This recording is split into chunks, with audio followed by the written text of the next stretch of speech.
We can't control him anymore. We want him to understand what is happening to him, to heal, and for this nightmare to be over. These are the words of a parent of an addict, but it's not what you think, because they're not talking about drug or alcohol abuse. They're talking about a controversial condition that many believe is affecting more and more people every day. Some call it electronic heroin, others simply know it as the internet. Now, we're all guilty of spending way too much time online, but for a growing number, the internet is more than that. It's an obsession. Internet addiction has been nicknamed electronic heroin because researchers have found that heavy internet users suffer changes in brain functionality similar to those observed in drug abusers. And further study has shown that the withdrawal symptoms can be similar too. In China, boot camp-style rehab clinics have started to open up to help addicts conquer their problem. Tao Ran, a psychiatrist and military colonel who runs the Daxing boot camp in Beijing, has noticed the similarities between his patients and drug addicts firsthand. It destroys relationships and deteriorates the body without the person knowing. All of them have eyesight and back problems and suffer from eating disorders.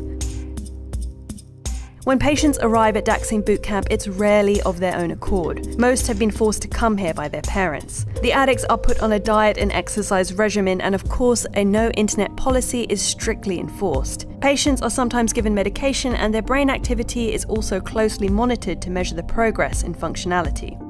The boot camp treatment may be on the extreme side, but many parents in China still see it as the best option for reforming their children.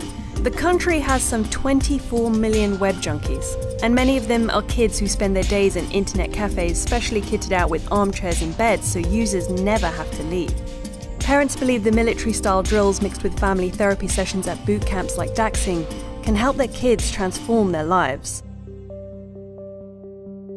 While more and more boot camps are opening around the country to meet the demand, not all are set up like Daxing. Recent reports have shed light on the physical abuse of patients in some centres, and others have even resorted to using electroshock therapy to treat addicts. Although these reports are concerning, some argue that it's proof that standardised treatment and care needs to be developed to tackle the growing problem. Though that might be a long way off, as internet addiction still isn't fully recognised by many clinicians and psychiatric organisations. For the patients at Daxing on the road to recovery, the addiction feels very real, and the fear of re-entering a world with the internet can be daunting. As one boy who extended his stay said, "I am afraid to go back to a normal life. I fear I will become addicted again. That is why I've asked to stay longer, until I develop enough confidence to deal with life."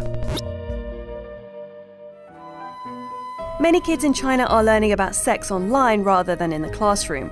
Watch this episode to find out how a lack of sex education is affecting Chinese youth.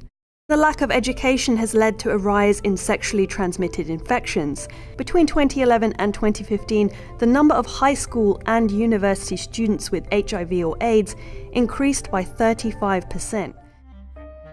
Thanks for watching, and as always, don't forget to subscribe.